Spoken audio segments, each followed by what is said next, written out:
episode 53. Lots of stuff to talk about. This should be the first episode of the new year. So let's go over some things. A lot has happened, as I said. So before we get into anything, I will say, since again this is the first episode of the new year, we are on 690 subscribers. Hopefully we can hit 1,000 by the end of the year.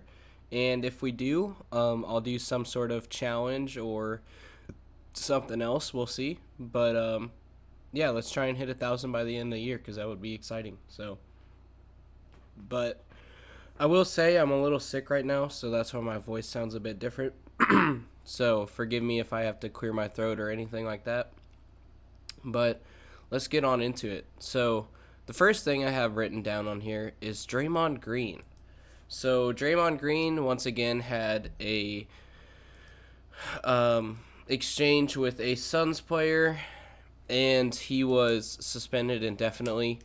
And this is not really surprising to me. I always call out Draymond Green's behavior. I've always said that he's been a dirty player, and that continues to be the case.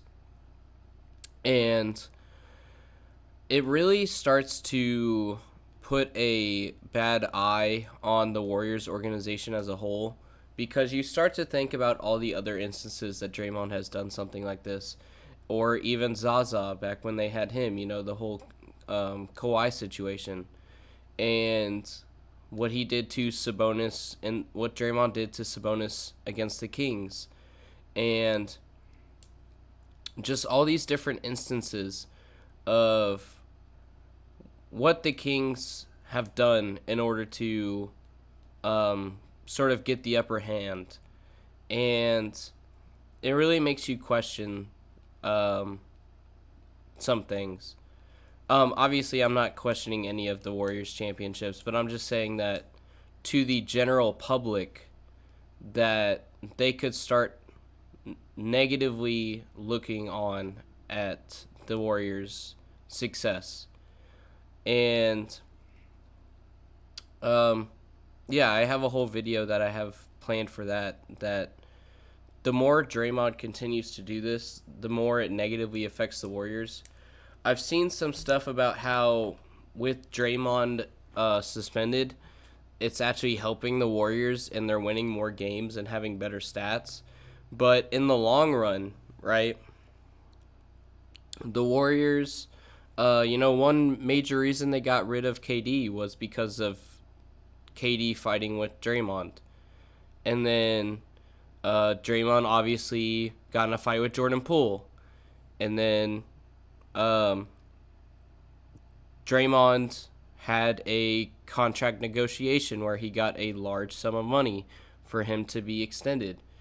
Just all of these things put together, making some great players on the team go away because they don't want to have to deal with Draymond. And then on top of that, taking a large chunk of money away from the organization, away from their cap space and everything else. I think the Warriors would be better off just getting rid of Draymond. And I know some people are going to say that's a controversial or hot take, but really, I don't see the big reason that they need Draymond.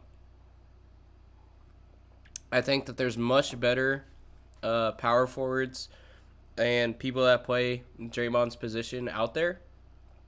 I think that the Warriors could be better off without the negative impact around their organization.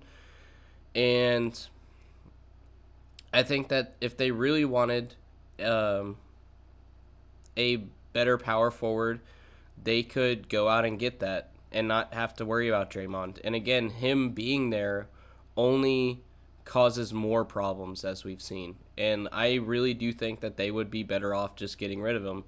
But they just extended him for a while on contract, so we'll see what happens. I did see some people joking around that with proposed trades about Draymond. And so I'm glad that I'm not the only person that's seeing it. Draymond should be on the chopping block for trades after everything he's done. And if you have an argument against that, let me know why in the comments. I know people are going to talk about his success with the Warriors, but again, how much of that success does he really play into? I think it's really just obviously Curry and Clay that really carry that team. And then for their championships, you have KD, Andre Iguodala, you know. So for their championship runs, I don't really think Draymond matters that much. But again, if you disagree, let me know why in the comments. But from what I've seen, they're better off without him. So, um, another big topic we have on here is Giannis and the game ball. So, Giannis and the game ball, of course, was a big deal because Giannis is usually the humble guy in the league. He's usually the guy that is aggressive on the court, but not aggressive off the court. And we saw that aggressive side of him, obviously, off the court when he wanted the ball. And obviously, there's a lot of people that are against the Pacers for what they did, taking the game ball and sort of doing it in a negative tone and doing it sort of to get a rise out of Giannis and doing it intentionally to sort of give a sour mood to the game. But I've seen some people that have also defended the Pacers in their decision, and now I sort of see both sides of it. And one of those people that actually defended the Pacers was Paul George himself, because the Pacers came out and said the reason we wanted the ball was because of the rookie scoring their first points, right? And Paul George made the comment or the stance that is a common thing to do. That is what teams do to sort of support their rookies, is when they get their first points in the game, the rookie gets to have the game ball and remember their very first points that were made. And they get to remember that, right? Oh, what's up, Sarami? Hopefully that's how you pronounce it. The Pacers were the home team, and Paul George sort of made the argument that because the Bucks were the away team, they lose the right to that game ball. And I think that's a really good argument to make, right? Obviously, the Bucks don't really have a say in what their schedule is, so there's nothing they can really do to combat that. It's not like, oh, if they did this, they would have had a home game instead. It's the NBA makes their schedule, right? So there's nothing they can really do about that. But again, it's a good point that if you're the home team, you have certain privileges, certain advantages, and everything else. So with the Pacers being the home team, you could make the argument that they have the right to the game ball first. But at the same time, Giannis scored a crazy amount of points, right? And so Giannis wanted that game ball. And Paul George in that interview even went on to say, he was like, if I scored over 70 points, which Giannis didn't, but again, if he said if he scored over 70 points, he doesn't care about the rookie. He wants that ball. And so you sort of have to put it into perspective, like, okay, well, how many points does it outweigh the rookie, right? And that's really where the debate is had. It's not A or B, like, yes, the Pacers get the ball, yes, Giannis gets the ball. It's where do we weigh the importance of either side? And again, I would say that the Pacers being the home team sort of jumps them up a couple points when comparing the two. If the Bucks were the home team, then yes, give Giannis the ball, because the Bucks are the home team. Giannis scored this amount of points, and then the Pacers as the away team again don't have that same right to the ball. But the Pacers were the home team. They had a rookie that scored their first points. It's important for them to get that ball. And so then it's, well, what record, how many points does it take to outweigh the importance of the rookie, right? And it's not really, again, it's not really black and white. It is a gray area, and I think people are treating it too much as if it's black and white. But after understanding, that the Pacers are the home team, and again, even Paul George himself coming out and defending the Pacers taking that ball, the Pacers do have a bit of an argument to get that ball.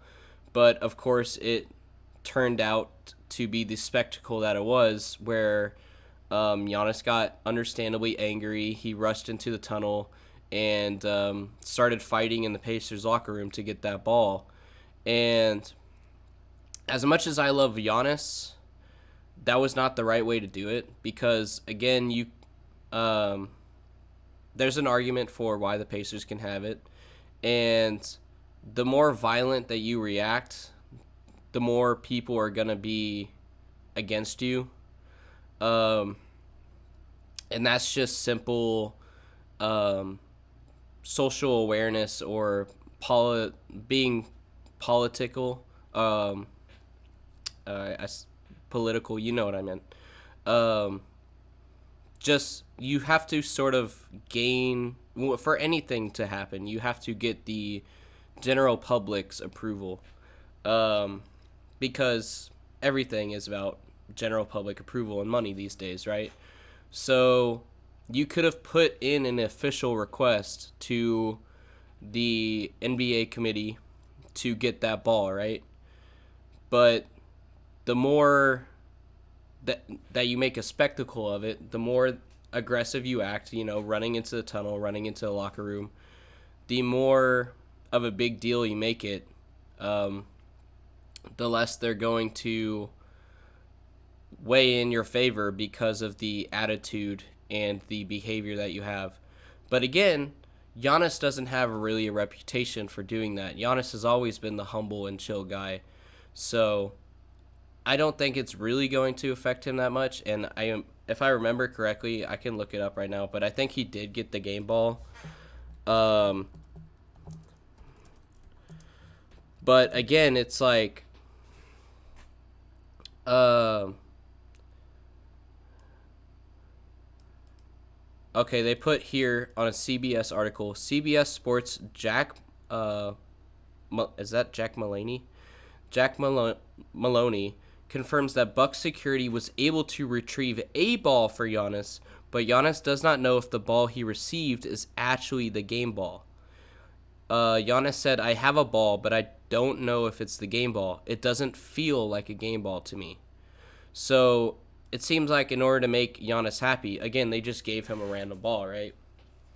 And that was, to me, seems like an effort to calm him down. So again, it's like, if Giannis were to keep calm, talk to the Pacers coach, be like, "Hey, I want that ball," then maybe the Pacers coach and the NBA committee could have been like, "All right, we'll work something out to where both people are happy." But instead, Giannis just sort of exploded and was like, "No, I want that fucking ball. Give me the ball." And then, it creates this huge argument and huge deal to where we're talking about it now, when it could have been much more calm, worked out, and I don't know. Giannis's emotions were understandable, but they were only going to hurt him in the long run in getting that game ball, I guess, is the point I'm trying to make. So, but again, I think it's not as black and white as people are making it. The Pacers, again, they still could have the game ball because Giannis doesn't know if he has the game ball. And they have an argument to keep it, so.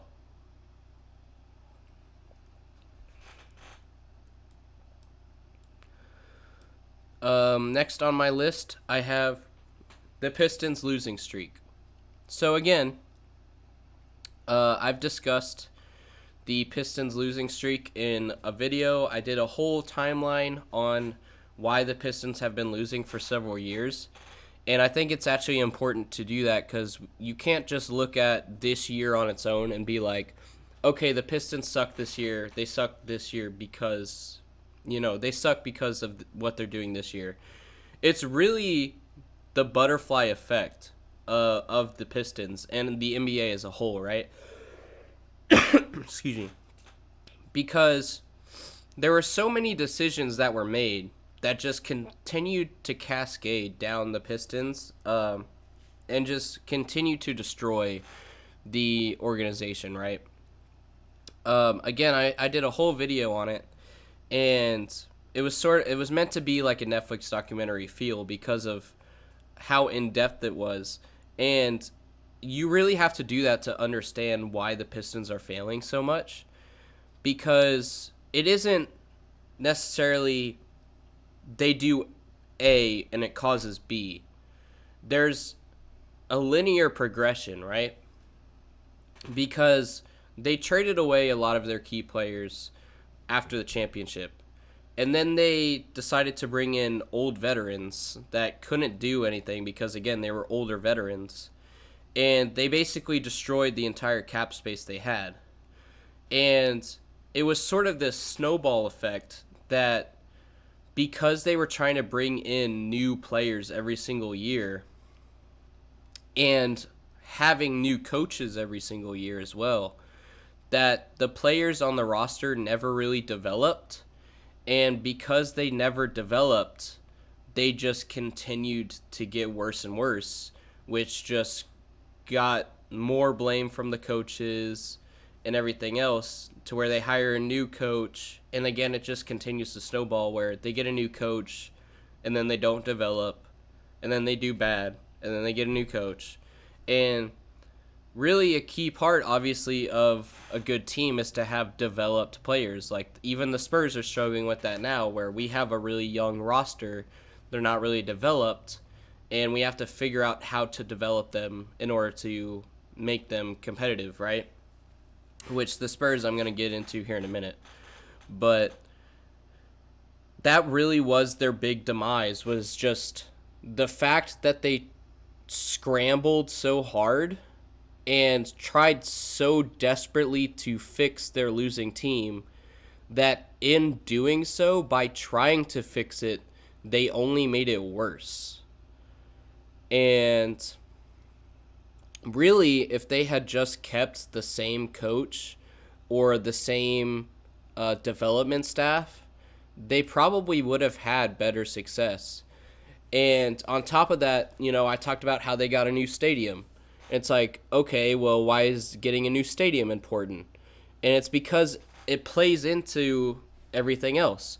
If they had gotten a new stadium and they were developing consistently, then it doesn't matter that they got a new stadium. They just go to a new stadium. But it's new changes on top of new changes on top of new changes. It's, okay, we have this coach, we got to get used to this coach, which means we have to develop XYZ.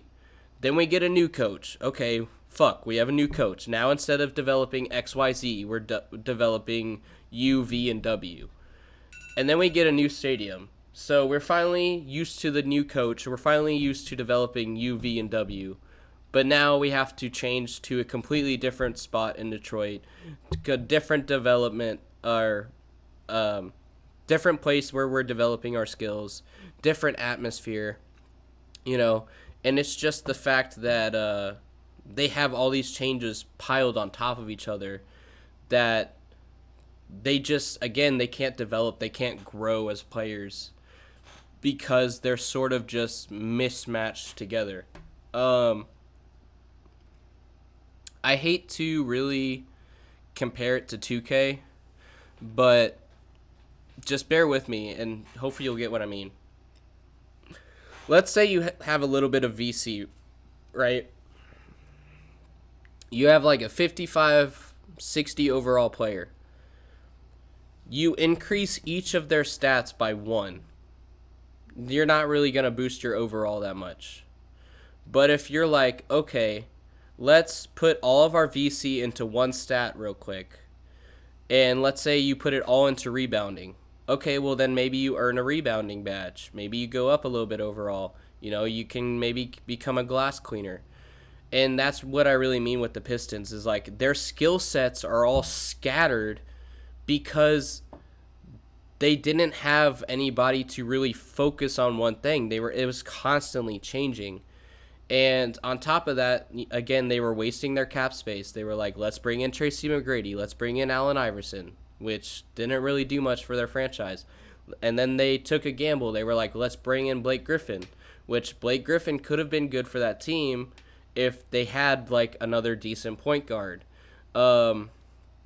But Blake Griffin ends up getting injured, and they have no other decent players.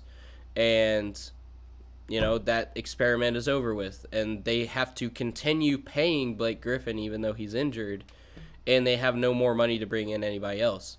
So now all you're left with in the present is Cade Cunningham, obviously everybody is saying to trade him, and that he's probably going to request a trade, and I don't blame him. But at the same time, it seems like he doesn't want to request a trade, and I know that sounds weird, but listen to the interviews when he's talking about the losses. He's talking about, like, he says, don't jump the ship, don't leave the boat, everything like that. It seems like he's almost getting sort of Stockholm syndromed into the Pistons, where he is loyal to that franchise now, and he wants to try and win with them and not give up. It seems like he's almost in his head been given this mentality that if he goes away from the Pistons and requests a trade, that's sort of quitter's mentality. And instead he wants to, stay a part of the crew, stay on top of this ship that they've built, even if it's sinking, rather than being the one guy that abandons the ship and lets the rest of the crew drown and everything like that. Which, on one hand, can be commendable, but on one hand can be stupid. Because, look at how much criticism Damian Lillard got for that. Damian Lillard was like, that whole don't run from the grind, where Damian Lillard stayed in Portland, and he was like, I'm gonna win with the Trailblazers. Like, I'm gonna do whatever it takes to win with the Trailblazers. And everybody was like, so you're ready to just keep losing because you're a fucking idiot. And then, yeah, it seems like that's sort of what's happening with Cade, where he's like, I'm not going to give up. I'm going to stay here. We're going to win some games. And they're just completely fucked. So, but again, you go a couple years down the line, and finally Damian Lillard's like, all right, fuck it. I'm ready to leave. And so now he's with the Bucks. So, give Cade Cunningham a year, 2 years, 3 years. We could easily see him on another team. Question is, who would take him? And he is a pretty good point guard, Just the other night, he had like 40, 45 points, whatever it was. And they were saying it's the first time that a Pistons player has had 40 points in a while. So he could add something. I honestly would be excited for him to go to the Spurs. I don't think it's going to happen, but everybody keeps saying that the Spurs need a point guard, right? So Cade Cunningham, Wembanyama, that could be a good combo. I'm just saying, like, that could go pretty hard. And yeah, it's just the Pistons need a lot to get out of this rut that they're in. It's going to be a while before they come back, because again, they've sort of just dug themselves a bigger hole throughout it's 2024 now. So yeah, over the 20 years, the 2 decades that they've been, they've just continued to dig themselves a bigger hole. And so it's not going to magically be successful or magically change like in a year. It's going to take like a massive, like probably 4-year rebuild before they're successful again. Because they can't just bring in one player and it's automatically fixed. They need to like fundamentally change the whole team. Like, I know, we talk about super teams and other teams like the Bulls. We say like, oh, blow up the Bulls, blow up the Raptors, blow up the Clippers. But these are still teams that are doing decent. The Pistons need to blow it up, obviously, but there's nothing to blow up there. That's the problem. Again, they've dug themselves a bigger hole. So how are they going to blow up a team when there's no team there to begin with? Um, but regardless, they need to trade away. Excuse me while I cough and take a sip of water.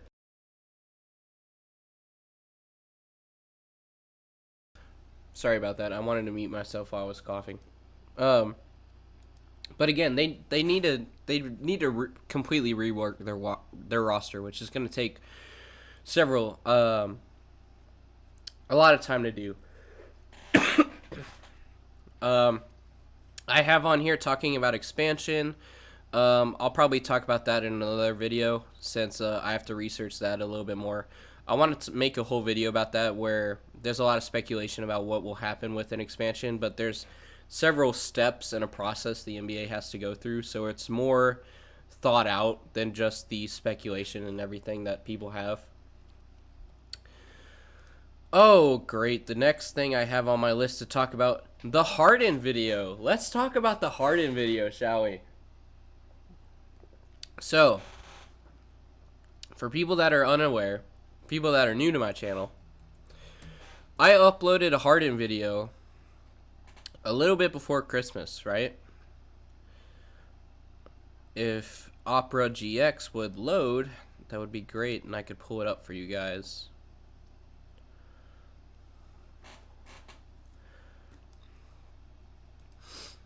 Let's go to how many likes and dislikes it has.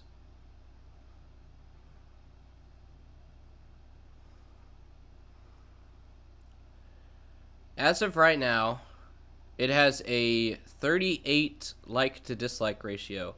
It has 16 likes and 26 dislikes.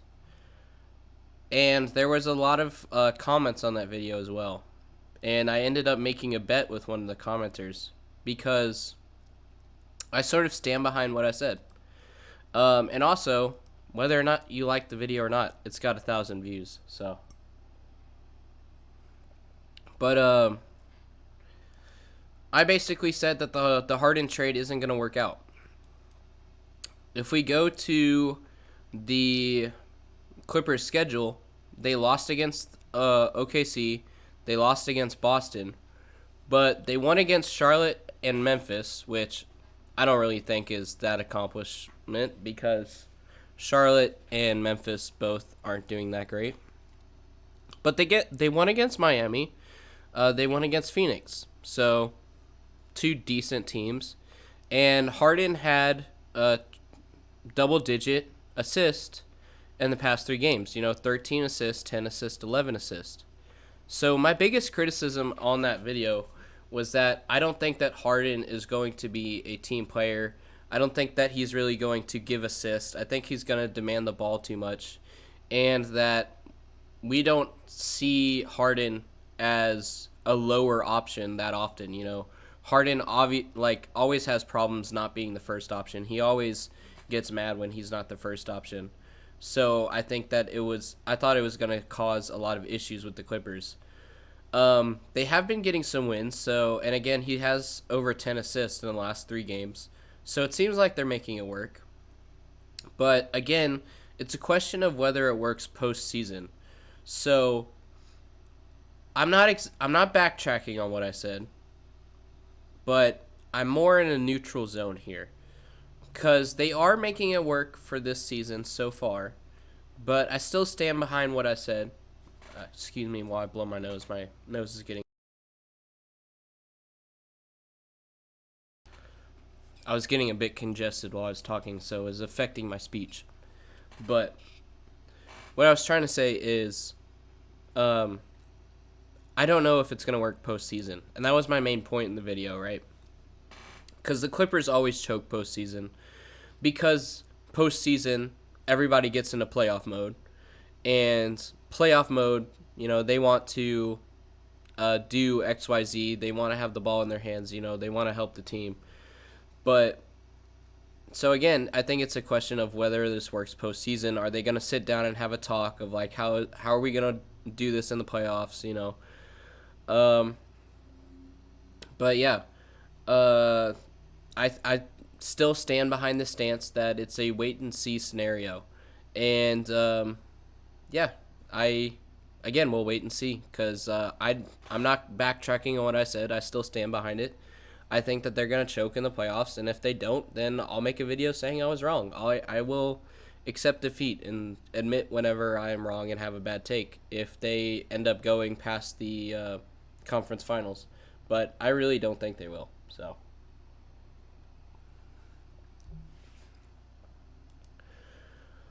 With that being said, we'll move on to the Spurs.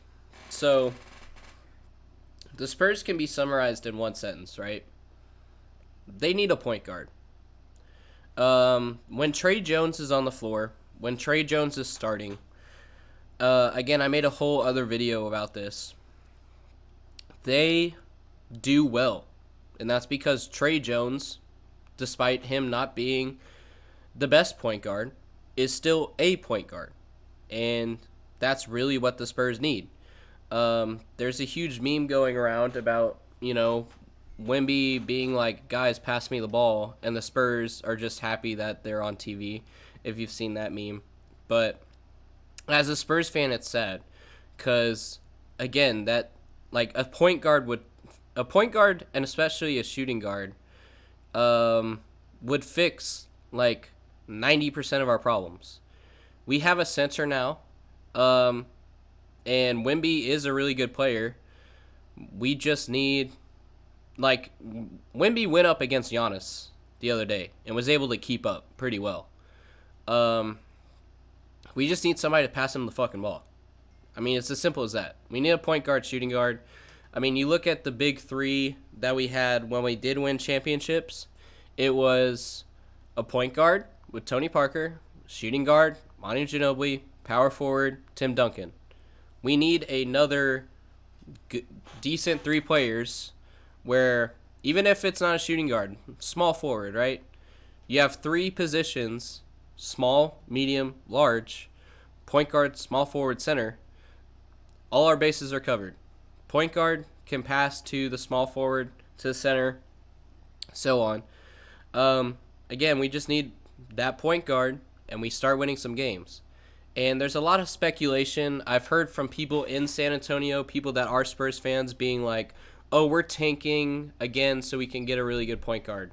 And then there's other people that are saying the Spurs aren't tanking, they're just playing shit. And I can't tell you which it is, obviously. Only the Spurs themselves know what's happening.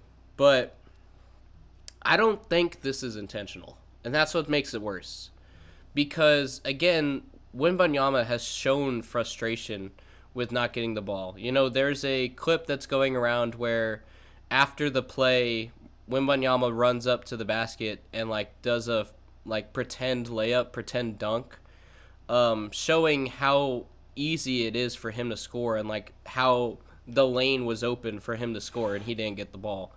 So I think with Wembanyama being frustrated, that it's evident that it's not on purpose. I think that shows that it's not on purpose. And so the Spurs just need to get the point guard. And again, I talked about in the video, I understand why they're having Sohan play this point guard position. But again, it's just sort of wasting Wembanyama's rookie season as well. And they do better when Trey Jones is playing. It's just plain and simple. So, should they trade for a point guard? Should they try and draft a point guard? I don't know. Again, if they try and trade for a point guard, they'll have to give up some of their cap space. They probably won't have that point guard for very long if it's a veteran. But again, if they draft for it, then they're going to have to develop that point guard because they're going to be a rookie, and that's the thing that the Spurs have tried to do for the past several years is develop their players, and we've just been stagnant because of that. So there is an argument to trade for them. And again, you can trade for somebody who's not necessarily an old veteran, but still a veteran and doing decent. Again, you can trade for Cade Cunningham somehow. I think Cade Cunningham as a point guard on the Spurs with Wembanyama would actually be a really good pairing. Now, what the Spurs would have to give the Pistons in return, I don't know. I'd have to look at how that trade would work. But trading for a younger point guard that doesn't have as many years on them, I think could work for the Spurs. But until they get a point guard, they're still going to see this lack of success because they need somebody to pass the ball. It's that simple. But the last thing I'll talk about is the before I do all-star picks, and because it is the first episode of the year, every Christmas I have my dad buy some basketball cards. So one of the packs has already been opened because we opened them on Christmas, but we're going to open some packs as well. But the last thing I want to talk about before All-Stars and all that is Ja Morant, right? Ja Morant, I can't remember if it was his first game back, but it was fairly recent after he got back. Scored and did a pistol celebration with his hands. You know, he was doing like this. And I believe it was one of his teammates, and if not, then it was somebody in the NBA community who was very angry about it, understandably, because, again, he just came back from a 25-game suspension because of this behavior, and then he comes back and starts making gun symbols again. And it just seems like by doing that, it seems like he doesn't care, right? And if it is from one of his teammates, then it's understandable to be angry, because it's like, dude, we just had to play 25 games without you, losing practically every single one. Like, you don't care about your team. That's saying that you don't care about your team, you don't care about your teammates. Like, you're okay losing as long as it makes you look cool. And if that's the case, that really fucks up team chemistry. And, again, like, you don't care about the team. You just care about yourself. You don't care about winning. You just want to look cool with guns. And, again, like, if he ends up getting suspended again, then, I mean, the Memphis team is just done. And it's a question of how long is he going to be suspended this time. Because he got suspended 25 games already, and he also sat down with Adam Silver himself and talked to Adam Silver, you know, about how this is never going to happen again, my behavior is going to change, all that. And then he goes out and he starts doing gun celebrations. So how does that look to Adam Silver, right? Adam Silver probably thinks that everything that Ja Morant told him about his behavior is going to change is a lie. So then that means that they need to make this suspension way longer and give him much more fines and everything else. So say he does show a gun again. Then are they going to double the suspension? Are they going to suspend him for a whole year? You know, or is he going to go from 25 games to 50 games to 60 games? Because, again, that's a large suspension, so it would seem crazy to say that. But it's the fact that he sat down with Adam Silver himself and was like, this is never going to happen again. So if it does happen again, then Adam Silver himself sees that as a lie, sees that as an abuse of trust, everything else. And so he can really bring down the ban hammer on Ja Morant. And again, it's just that behavior of like, what is it going to take for him to learn if he's just consistently doing this all the time after 25 games? And understandably so, his teammates, his coaches, you know, Memphis fans, Memphis announcers are getting angry at him and commenting on it. Because every time he does it, it lets the team down. So, but let me go ahead and take a sip of water and cough real quick, and then we will get into the All-Star picks.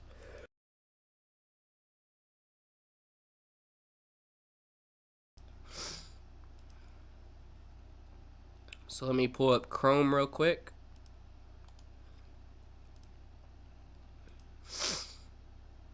Actually, it's Opera GX now. Not sponsored, but maybe one day. But I do like it better. So, but let's get into the All-Star picks. Last year I did this. I had some people agree with my picks, some people disagree with my picks, but I should say going in that I tend to pick the players that are not picked as much. Like last year, I don't think I picked Curry, and I definitely didn't pick LeBron because they're always in it every single year. And I like to change things up. I like to vote for the players that may not get as voted as much because I like to see some variety in the All Stars. So I'll just say that going in so nobody gets all mad. But let's go ahead. I do like the fact that it's East versus West again. That was a big issue that was talked about with Adam Silver. And Adam Silver really does care about the league. There's been interviews with him that I've seen, and how he really takes into account the how to make the All-Star game exciting again and everything. And they actually sat down and talked with the players about how nobody watched the All-Star game last year and how it was uneventful. And the players straight up said that they weren't treating it like an important game, right? And a big part of that was because it wasn't an important game. It wasn't treated like a normal game. So the players said we're not going to play it like a normal game, right? Because they don't get to do their stretches, they don't get to do their shoot-arounds, and then they have a 30-minute introduction before the game with all this, pyrotechnics and introductions and everything else.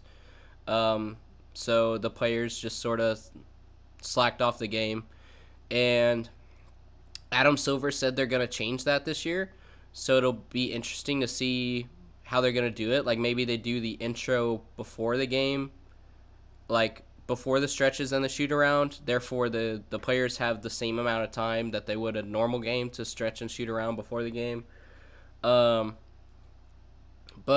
yeah, we'll see what happens because Adam Silver really does care about the league and listens to criticism and takes it into account. And there's a ton of interviews about that. So, if I go to my saved videos here, I actually have a few TikToks by him saved. I want to make sure I don't forget something that he talked about. So,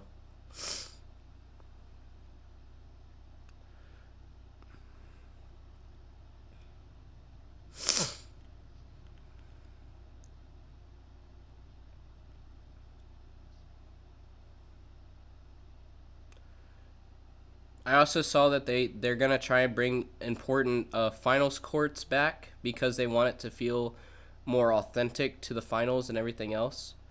But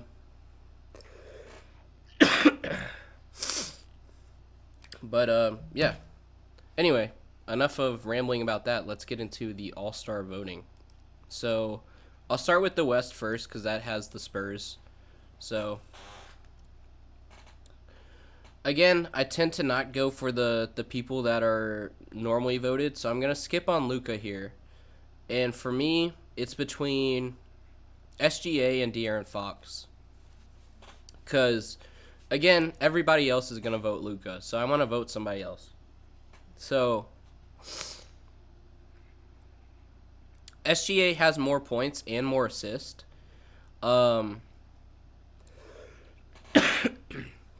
Excuse me. SGA has more points and more assists. So the assist really stands out to me because, again, if it's an all-star game, I want to see him passing it to other great players and everything. De'Aaron Fox, I think, does deserve an all-star appearance because of what he's done with the Kings with Sabonis. But I don't know. This is a difficult decision. I think I'm going to go ahead and go SGA just because he has better stats. But I'll probably, if I can vote for bench or anything like that, I'm going to vote, I'm going to have De'Aaron Fox as my second pick. So, now for the front court. So, there's not really anybody I can pick here that isn't already going to get voted. Like, Kevin Durant's going to get picked. Jokic is going to get picked. LeBron's going to get picked. So, I mean, um, but let's look at some of these other picks here. Victor Wembanyama's already on here as a rookie, which I think is cool. Chet's here. So, I'm going to go for Larry Markkinen, Wembanyama, and Chet Holmgren. Because I think it would be cool to have 2 rookies in here. And then Larry Markkinen has really been playing phenomenal lately. And I think he deserves to be an all-star. But again, I don't expect them to get picked. It's pretty obvious it's going to be Kevin Durant, Jokic, LeBron, Kawhi. But again, if I'm going for people that don't normally get picked, I think this is a good roster. So, once again, Giannis, Joel Embiid, Jason Tatum, they're all going to get picked. But let's see who else we have on here.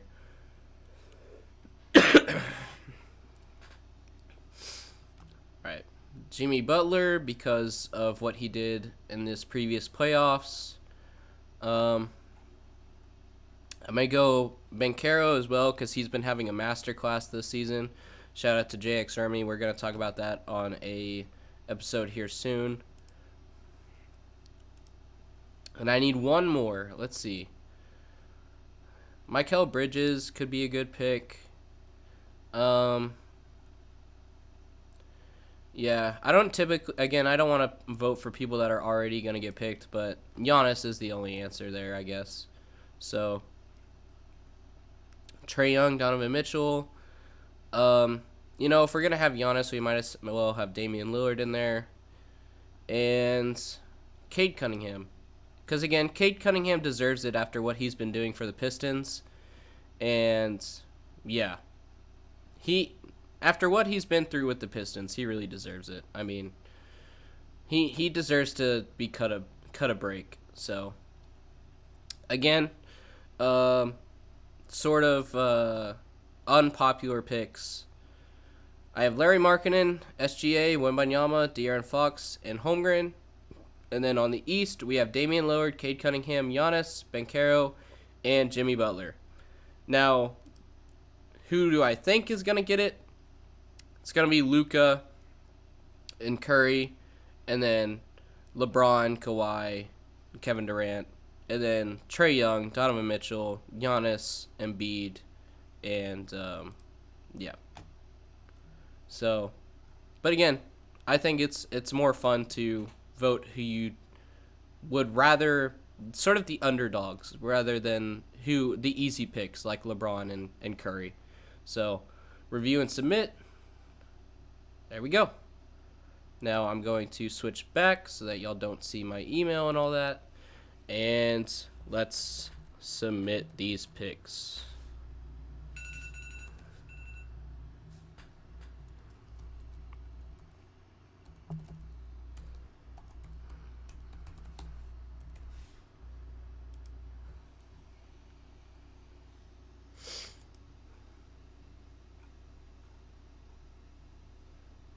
I forgot my password, so I will have to do that off stream, but I promise I will submit those picks as we have them now. So with that being said, we can move on to something that's less traditional for the podcast, but still fun nonetheless. So first, I'll go through the pack that we already opened. Let me make sure these are all facing the same way.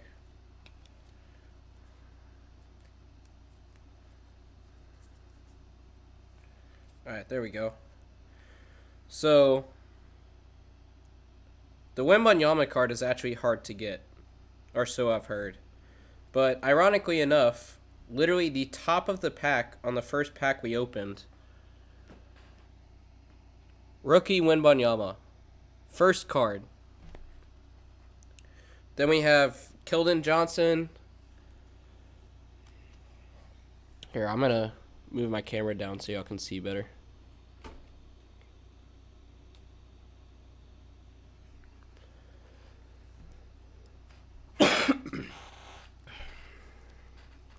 Is that good? Here, let me.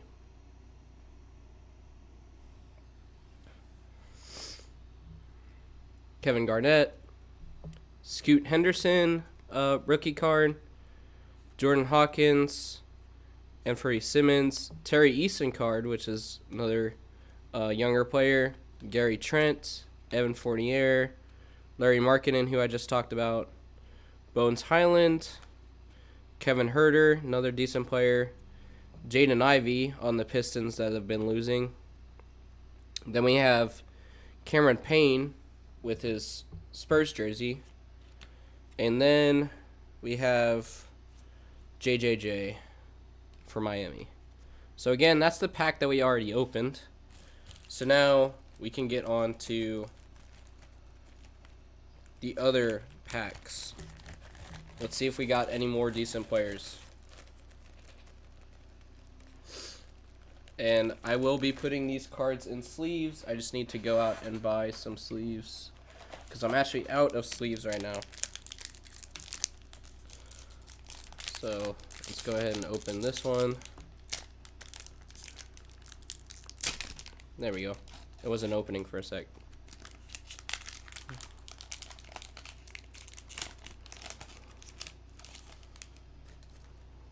Alright, looking at the back of the pack now, let's flip it over. Keontae George. Another Scoot Henderson card, okay. Jalen Sloan. Kevin Durant Suns card, nice. Anthony Black. Mike Conley. Kelly Oubre Jr. Tyrese Maxey. KCP. Alright. Some of these cards are upside down for some reason. Mike Struss.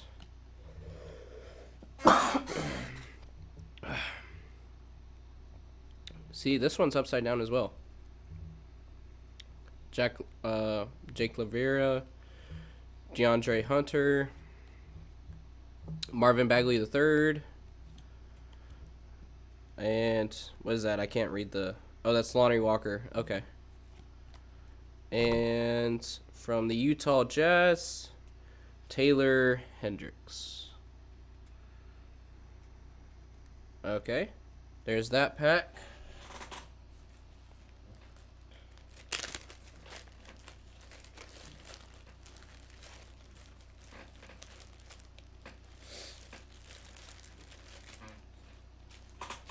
And how many packs do we have left? We have 4 packs left. We have a lot of cards. So.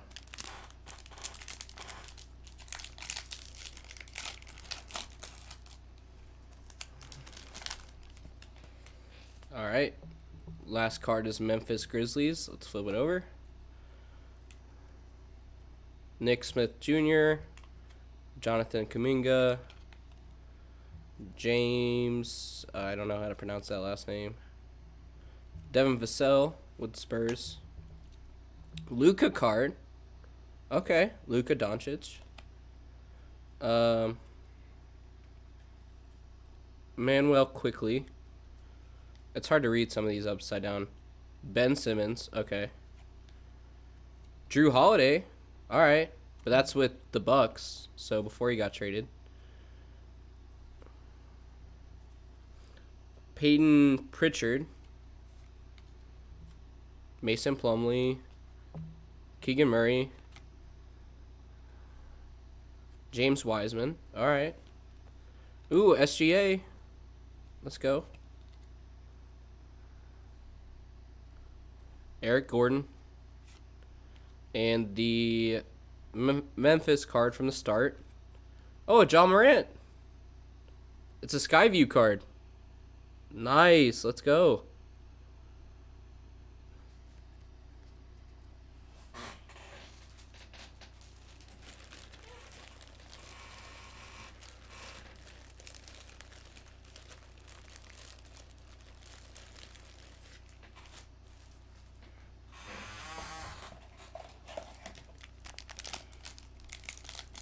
Alright.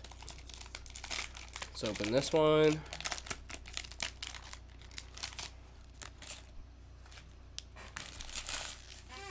Looks like another Skyview, and it's the Mavs. Yep, it says Luka on the back. Alright, Let's flip it over for the other cards. Lakers Shaq. All right. Azir Thompson. So another young player card. Draymond Green. Derek Lively. There's another Luka card. We had 2 Lukas in the same pack. James Harden with the Sixers.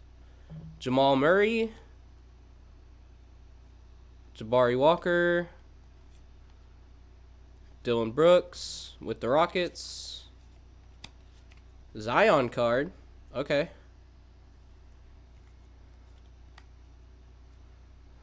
Johnny Davis. Derrick Rose.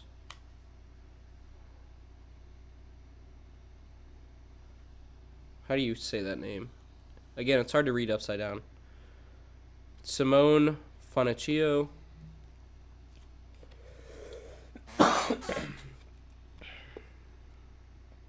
And Jaden Hardy. In the Skyview, as we said before,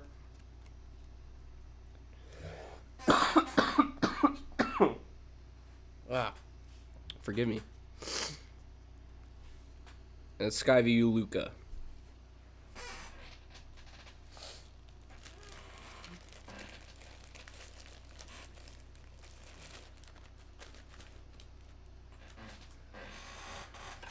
All right, second to last pack. Let's get it.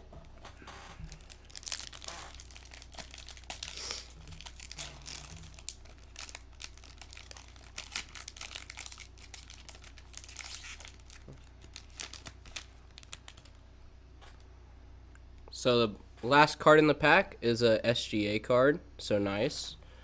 All right. Jordan Walsh, Reggie Bullock,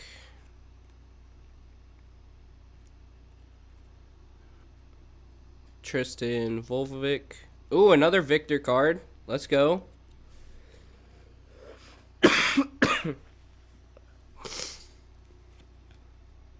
Al Horford, Anthony Edwards, Ayo Dosunmu, Pat Bev, Peyton Watson, Caleb Martin, Bogdan Bogdanovic, Trey Murphy, Jalen Johnson, Luke Kennard, and the Dynamos. It's got like a little construction filter around it. It's SGA.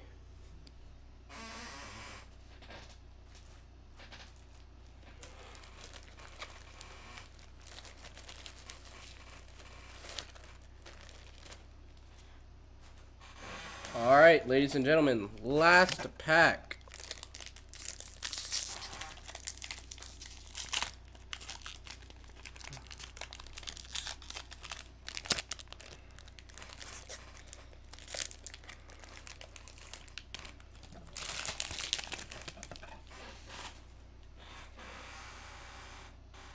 All right, last card is Brandon Miller. Let's flip it over.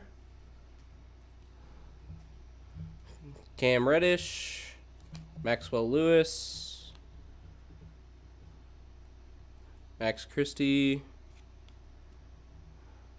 Tamal Kamara. Wait, how is it?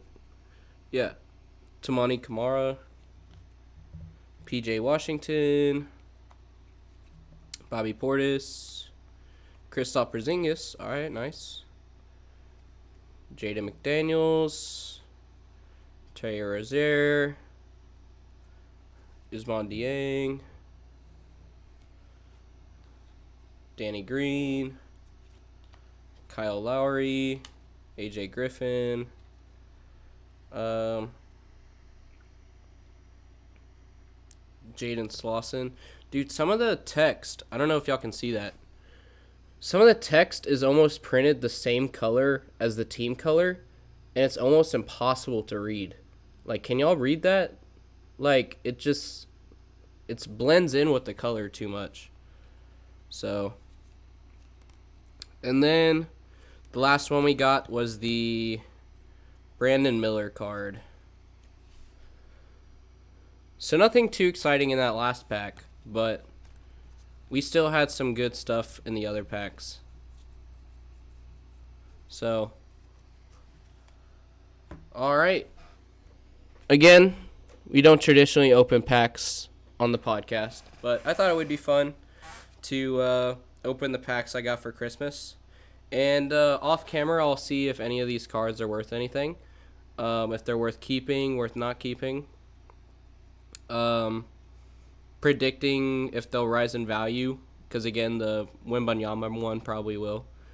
And yeah, but a lot of this stuff I'll probably continue in another episode or make a video on. Again, like the Draymond Green situation, the NBA expansion, all that stuff. But with that being said, I will see y'all in the next episode, and hope y'all had a good one. And again, try and hit 1,000 subscribers by the end of the year. And peace out, guys. Hope y'all enjoyed. This is not okay. This needs to stop now.